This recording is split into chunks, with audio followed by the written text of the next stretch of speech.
इन दिनों international media की सुर्खियां ज्यादा कहां से आ रही हैं? ईरान से, कुवैत, यूक्रेन, चीन, अमेरिका, इजराइल, ताइवान। सबसे ज्यादा विवाद इन्हीं इलाकों में होते हैं, तो सबसे ज्यादा चर्चा भी इन्हीं इलाकों की हम करते हैं। लेकिन बीते हफ्ते नॉर्वे के रक्षा मंत्री सैंडविक टोरे ने एक इंटरव्यू से एक नई बहस को शुरू किया आर्कटिक में। उन्होंने ब्रिटिश अखबार द टाइम्स को एक इंटरव्यू दिया था। उसमें डिफेंस मिनिस्टर टोरे ने कहा कि अगर रूस आर्कटिक के बेयर गैप पर नियंत्रण हासिल कर लेता है तो लंदन तक हाइपरसोनिक मिसाइलों का खतरा बढ़ सकता है। अब पहली बार सुनने में ये बात किसी थ्रिलर फिल्म जैसी लगती है कि नॉर्वे और उत्तरी ध्रुव के पास एक बर्फीला समंदर मौजूद है और उसका इस्तेमाल करके लंदन पर हाइपरसोनिक्स आप दाग सकते हो। क्या कोई रिलेशन है? हमने इसे फिल्मी इसलिए कहा क्योंकि रूस लंदन तो क्या, यूएस तक भी अपनी मिसाइल से आसानी से टारगेट्स को हिट कर सकता है। उसे बेयर गैप की जरूरत मिसाइल्स दागने के लिए तो नहीं है। बरसों से रूस यही कर भी रहा है, अपने लिए नए नए हथियार बना रहा है।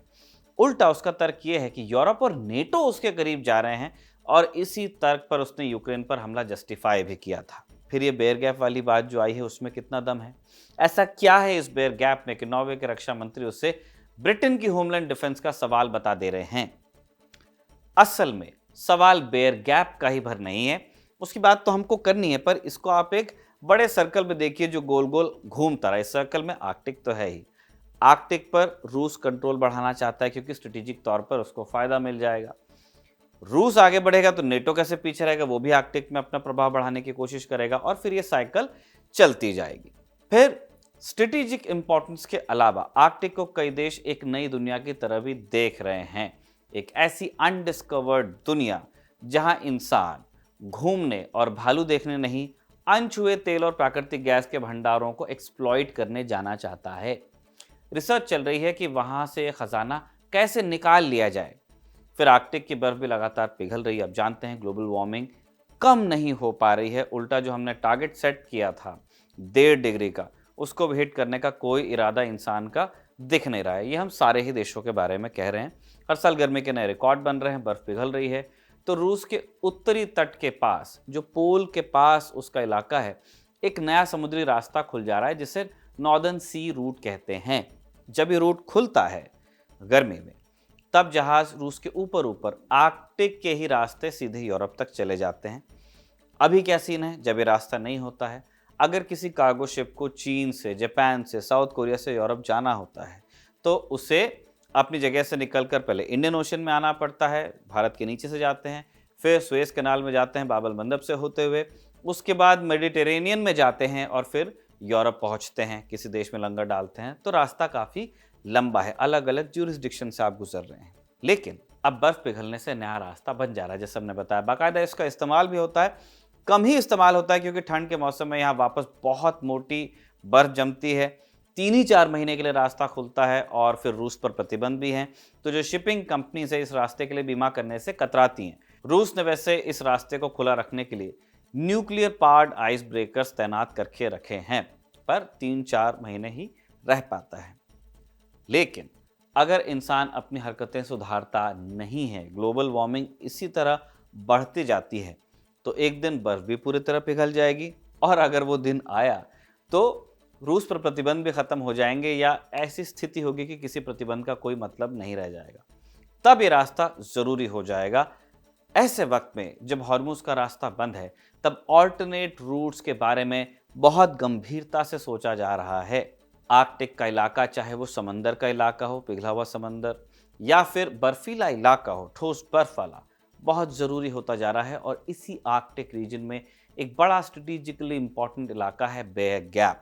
इसीलिए आज के शो में हम आपको आर्कटिक के इस इलाके की अहमियत बताएंगे। बेयर गैप के बारे में तफसील से बात होगी कि वो रूस के लिए इतना ज़रूरी क्यों है और यूरोप को इससे क्यों खतरा बताया जा रहा है। नमस्कार, स्वीकार कीजिए निखिल का। आप खबर गांव का डेली इंटरनेशनल बुलेटिन राजदूत देख रहे हैं।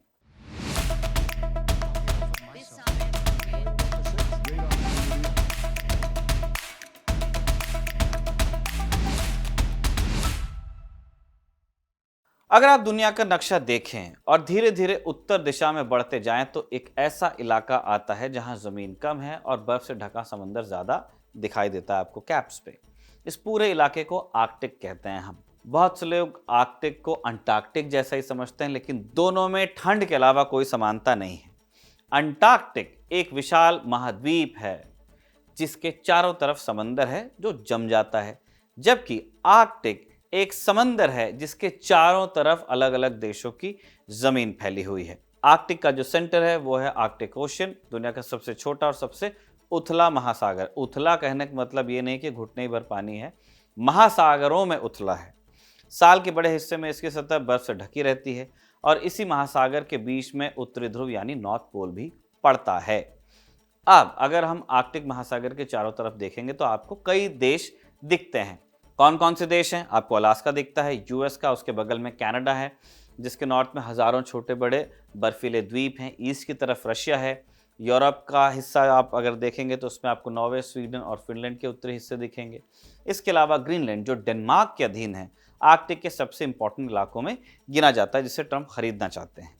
अब इसी आर्कटिक इलाके में आप नॉर्वे के इलाके को देखिए। नॉर्वे के ऊपर एक द्वीप समूह है जिसका नाम है स्वालबार्ड। यहाँ की आबादी महज 2900 है। बर्फीले पहाड़ हैं, ग्लेशियर हैं, बर्फ में रहने वाले भालू हैं यहाँ, और इन्हीं भालुओं के नाम पे बेयर गैप है। सीन ये है कि नॉर्वे का जो मेन लैंड है और स्वालबार्ड वो जो द्वीप समूह है, उनके बीच जो समुद्री इलाका है उसको आप कहते हैं बेयर गैप। लगभग 400 मील इसकी चौड़ाई है और देखने में ये आम समंदर के लगता है, लेकिन स्ट्रेटेजिकली बहुत इंपॉर्टेंट है। इसलिए नॉर्वे के रक्षा मंत्री ने कहा है कि रूस को इस इलाके में स्थिति मजबूत करने से रोकना होगा। लेकिन यहाँ रूस के प्रेजेंस आ जाने से क्या हो जाएगा, अब आप वो समझिए। रूस के नॉर्थ वेस्ट में कोला पेनिनसुला नाम का इलाका है। यहीं रूस की नॉर्दर्न फ्लीट तैनात है और यही वो बेड़ा है जिसमें रूस की सबसे पावरफुल न्यूक्लियर सबमरीन्स हैं।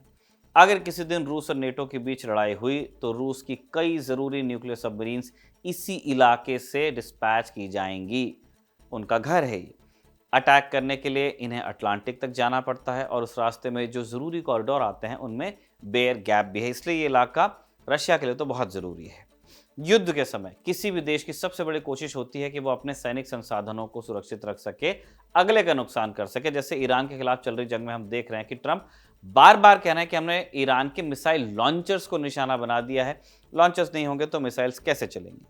इसी तरह रूस के लिए भी उसकी न्यूक्लियर सबमरीन के जो पेंस हैं, जहां सबमरीन्स को मेंटेन किया जाता है, हार्बर जो है उनका, वो बहुत ज़रूरी संसाधन है। और न्यूक्लियर सबमरीन तो अपने आप में एक बहुत ही की पीस ऑफ इक्विपमेंट है ही, क्योंकि अगर ज़मीन पर मौजूद मिसाइल अड्डे नष्ट हो जाते हैं तब भी समंदर में मौजूद न्यूक्लियर सबमरीन जवाबी हमला कर सकती हैं, जो न्यूक्लियर डेटरेंट है रशिया का।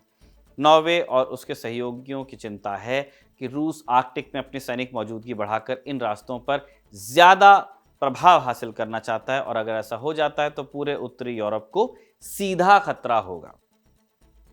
हम रिपीट कर देते हैं, खतरा होगा, हो सकता है, खतरा हो नहीं गया है, क्योंकि रूस ने अभी इस इलाके पर कंट्रोल एग्जैक्टली किया नहीं है। यूरोप और नेटो को अंदेशा है कि ऐसा करेगा वो, और ये संभावित खतरा जो है उसको टालने के लिए नेटो के देश इस इलाके पर कंट्रोल की बात कर रहे हैं। अब वो बात कर रहे हैं, लेकिन अगर ये इलाका इतना इंपॉर्टेंट है तो वो बेयर गैप को कंट्रोल करते क्यों नहीं है? क्यों नहीं वहां पे एक अड्डा बना लेते? इस इलाके का जो सबसे पास वाला इलाका है स्वालबार्ड है और नॉर्वे का हिस्सा है। नॉर्वे नेटो का मेंबर है। अगर बेयर गैप में रूस का खतरा टालना ही है तो क्या नॉर्वे को एक मिलिट्री बेस यहाँ नहीं बनाना चाहिए? बात ऐसी है कि नॉर्वे खुद या कोई और देश भी, जो दादा है अमेरिका, वहां मिलिट्री बेस नहीं बना सकता, क्योंकि आज से लगभग 100 साल पहले इसी शर्त के साथ संधि हुई थी जिसके तहत ये शर्त तय हुई थी। उस संधि को हम कहते हैं स्वालबार्ड ट्रीटी। होता यह था कि आर्कटिक में जो लोग मछली पकड़ने और स्पेशली जो वेलिंग के लिए जाते थे, वेल का शिकार करने, वो स्वालबार्ड ही आते थे। इसमें अब डच होते थे, अंग्रेज होते थे, डेनिश होते थे, रूसी शिकारी भी होते थे। गर्मियों में ये सब टेम्परेरी टेंट लगाते, शिकार करते और फिर अपने अपने मुल्क वापस चले जाते। अब क्योंकि उस समय वहां स्थायी आबादी नहीं थी तो धीरे धीरे स्वालबार्ड एक तरह का नो मैंस लैंड बन गया, यानी एक ऐसा इलाका जो किसी का भी नहीं था, हर किसी का था, हर कोई वहां पे आता था अपने काम के लिए। 19वीं सदी के अंत में तस्वीर थोड़ी बदलनी शुरू हुई, क्योंकि वैज्ञानिक आने लगे, कोयले के बड़े भंडार मिल गए और अचानक स्वालबार्ड की कीमत बढ़ गई। जो बिल्कुल एक जमा हुआ एक ठंडा प्रदेश था, उसके नीचे कोयला है। अब करोड़ों वहां से आप रिकवर कर सकते हो। तो अमेरिकी, ब्रिटिश, रूसी, स्वीडिश और नॉर्वेजियन कंपनियां वहां जमीन के टुकड़ों पर दावा करने लगी। कोई कंपनी जाकर एक बोर्ड ठोक देती कि यह खदान उसकी है, दूसरी कंपनी थोड़ी दूर जाकर अपनी सीमा घोषित कर देती। वहां अब कोई सरकार तो थी नहीं जो विवाद सुलझाती। अलग अलग देशों की कंपनियां एक ही इलाके में काम कर रही थी। अगर कोई विवाद इनके बीच हो जाता तो उसका समाधान निकालना बहुत मुश्किल होता, क्योंकि पहले यह डिसाइड करना पड़ता कि किस देश के कानून के तहत इसको हल किया जाएगा। निवेशकों को डर था कि जो इतनी कीमती संपत्ति है कानूनी पचड़े में फंस जाएगी, इन अपना जो निवेश है वो फंस जाएगा। इसलिए बहुत से देशों ने सोचा कि स्वालबार्ड के लिए एक इंटरनेशनल सिस्टम बनाना पड़ेगा। स्वालबार्ड भौगोलिक रूप से नॉर्वे के सबसे करीब था। नॉर्वेजियन मछुआरे और शिकारी लंबे समय से यहाँ आते रहे थे, इसलिए नॉर्वे चाहता था कि इस द्वीप समूह पर उसका अधिकार मान लिया जाए। लेकिन दूसरी तरफ ब्रिटेन, अमेरिका और रूस जैसे देश भी वहां आर्थिक हित रखते थे। ये नहीं चाहते थे कि नॉर्वे पूरी तरह से नियंत्रण हासिल कर ले और बाकी देशों को बाहर ही कर दे। फिर फर्स्ट वर्ल्ड वॉर आया। 1914 से 18 तक यूरोप में जंग होती है। स्वालबार्ड का जो प्रश्न था कुछ समय के लिए लोगों के सामने आया नहीं, लेकिन जैसे ही लड़ाई खत्म हुई, विजेता देशों के नेता पेरिस में इकट्ठा हुए। सम्मेलन में दुनिया के कई सीमा विवादों पर चर्चा हो रही थी, तो स्वालबार्ड का मुद्दा भी वहां डाला गया। सबसे बड़ा सवाल यही था कि आखिर इस इलाके का मालिक कौन है। कुछ लोगों का सुझाव था कि इसे पूरी तरह एक इंटरनेशनल टेरिटरी बना दिया जाए, जहां किसी भी एक देश की संप्रभुता न हो। लेकिन इससे वही पुरानी समस्या बनी रहती कि कानून किसका लागू होगा, सुरक्षा कौन देखेगा, कोई मसला हो गया तो सुलझाएगा कौन। इसलिए समझौता ये हुआ कि स्वालबार्ड की संप्रभुता तो नॉर्वे को दी जाएगी, क्योंकि सबसे करीब है। यानी दुनिया ये मानेगी कि नॉर्वे का हिस्सा है स्वालबार्ड, लेकिन बदले में नॉर्वे को कुछ शर्तें भी माननी पड़ेंगी। शर्त ये कि यहाँ कभी कोई सैनिक अड्डा नहीं बनेगा, यहाँ तक कि नॉर्वे भी यहाँ सैनिक अड्डे नहीं बनाएगा। कोई और तो नहीं बनाएगा, वो देश भी नहीं बनाएगा। उस समय यूरोप विश्व युद्ध की तबाही से ताज़ा ताज़ा निकला था। कोई भी देश नहीं चाहता था कि आर्कटिक में एक नया संघर्ष शुरू हो जाए, इसलिए संधि को सभी ने साइन किया। इसकी वजह से सीन यह है कि आज भी रूस स्वालबार्ड में कोल माइनिंग करता है, जबकि नॉर्वे और अमेरिका जैसे देशों ने यहाँ कोयले की खदानें कभी वो चलाते थे, अब बंद कर दी हैं। रूस की खदानें हैं, एक्टिव हैं, यूएस की भी हैं, लेकिन कोई भी मिलिट्री बेस यहाँ नहीं बना है। ये जो खदानें हैं वो भी बड़ी इंटरेस्टिंग है।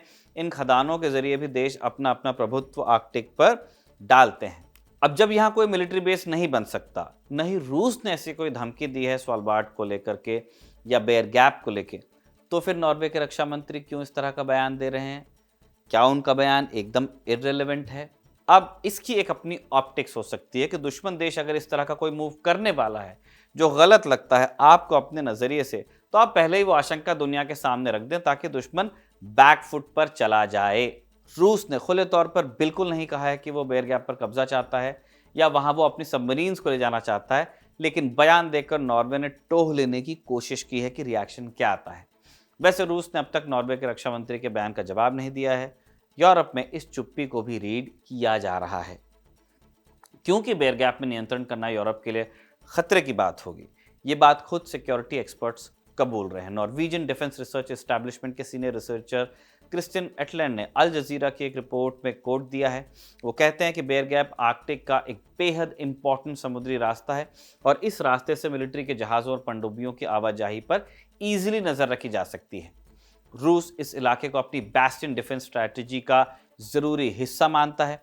रूस की कोशिश है कि बेरेंस सी में मौजूद उसकी न्यूक्लियर मिसाइल ले जाने वाली पनडुब्बियां सुरक्षित तरीके से काम कर सकें, इसलिए रूस चाहता है कि समुद्री रास्ते पर उसकी चले।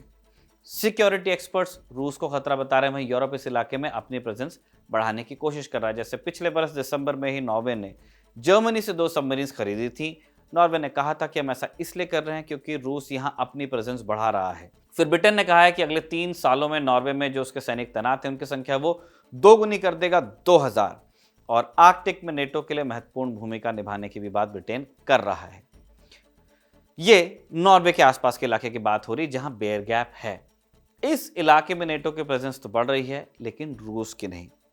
हाँ, आर्कटिक के जो दूसरे इलाके हैं वहां रूस की गतिविधियां बहुत तेजी से बढ़ रही हैं। सबसे पहले नजर डालिए कोला पेनिनसुला पर। रूस की नॉर्दर्न नेवी का जो नॉर्दर्न फ्लीट है उनकी उसका हेडक्वार्टर यहीं से नॉर्दर्न फ्लीट चलती है।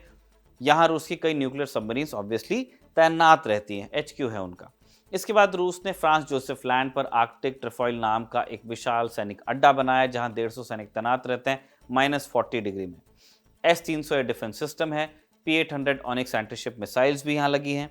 इंडिया में जो तीनों सर्विसेज ब्रोमोस मिसाइल से इस्तेमाल करती हैं, उसके जो शुरुआती वर्जन थे वो इसी P-800 ऑनिक्स पर बेस्ड हैं। एंटीशिप मिसाइल है, बहुत बड़ी, बहुत भारी, बहुत कारगर है, बहुत काइनेटिक एनर्जी के साथ में चलती है। सिंगल हिट भी किसी डिस्ट्रॉयर को इजीली अपने साथ लेके समंदर में जा सकता है। इसी आर्कटिक ट्रफॉइल बेस के पास ही नगुर्स्कोय एयरबेस रूस ने बनाया है। फिर रूस ने न्यू साइबेरियन आइलैंड के कॉटेलनी आइलैंड पर टेम्प एयरबेस को दोबारा एक्टिव किया है। रूस की इन्हीं सारी एक्टिविटीज की वजह से नेटो और नॉर्वे में चिंता है, इसलिए इस तरह के बयान आ जाते हैं। वैसे पूरी बहस में हमें रूस का आधिकारिक रुख भी जानना चाहिए कि वो आर्कटिक को कैसे देख रहे हैं। इसके लिए गौर कीजिए मार्च 2025 के पुतिन के एक स्पीच पर। रूस के मुर्मांस्क में एक बड़ा आर्कटिक सम्मेलन चल रहा था। दुनिया भर के विशेषज्ञ आर्कटिक के भविष्य पर चर्चा कर रहे थे। इसी सम्मेलन में पुतिन ने एक ऐसा भाषण दिया जिसने साफ किया कि रूस आर्कटिक को कैसे देखता है। 3 नजरिए उन्होंने पेश किए। पहला, सिक्योरिटी। पुतिन ने कहा कि आर्कटिक में जियोपॉलिटिक्स की वजह से तनाव बढ़ रहा है। इशारा क्या था? उनका इशारा था कि फिनलैंड और स्वीडन, ये जो 2 नेबर्स हैं आर्कटिक में रूस के, उन्होंने नेटो ज्वाइन किया, जो तब तक के नहीं किया था। इन 2 देशों का तर्क था कि यूक्रेन वॉर के बाद में हमें डर लग रहा है, हम नेटो में जाएंगे। 2024 में ऐसा हुआ था। पुतिन ने कहा कि रूस के उत्तरी इलाके अब ज्यादा संवेदनशील हो गए हैं, इसलिए रूस अपनी सैनिक मौजूदगी वहां मजबूत कर रहा है ताकि उसकी सीमाएं सुरक्षित रह सकें। दूसरी बात उन्होंने कही, न्यूक्लियर बैलेंस। पुतिन के अनुसार आर्कटिक में रूस की सबसे महत्वपूर्ण सैनिक ताकत उसकी न्यूक्लियर सबमरीन्स हैं, जो बेरिंग सी जैसे इलाकों में तैनात रहती हैं। ये सबमरीन रूस के न्यूक्लियर डेटरेंट का सबसे इंपॉर्टेंट हिस्सा है, जो न्यूक्लियर ट्रायड है। इसलिए रूस चाहता है कि आर्कटिक के समुद्री रास्ते उसके नियंत्रण में रहें। आर्थिक नजरिया भी था, लेकिन तीसरे नंबर पर था। पुतिन ने कहा कि आर्कटिक रूस के आर्थिक भविष्य से सीधा जुड़ा हुआ है। यहाँ तेल, गैस और खनिज संसाधनों के बड़े भंडार हैं। इसके अलावा नॉर्दर्न सी रूट जैसे समुद्री मार्ग एशिया और यूरोप के बीच व्यापार का समय कम कर सकते हैं, ऑब्वियसली क्योंकि रूट छोटा है। रूस चाहता है कि इलाका आने वाले समय में एनर्जी प्रोडक्शन का केंद्र बने। पुतिन की बातों से यही समझ में आता है कि उनके लिए ये इलाका बहुत इंपॉर्टेंट है। वैसे भी वो यूक्रेन युद्ध खत्म करके जल्दी से जल्दी अपनी गैस दोबारा यूरोप को बेचना चाहते हैं। बात खनिज की है, नॉर्थ स्ट्रीम शुरू करना चाहते हैं, जिसका यूरोप को भी बेसब्री से इंतजार है। बस ये होगा कब, ये कोई नहीं जानता। ये चैप्टर यहीं तक। अब जानते हैं कुछ अपडेट्स जो ईरान वॉर से आए हैं।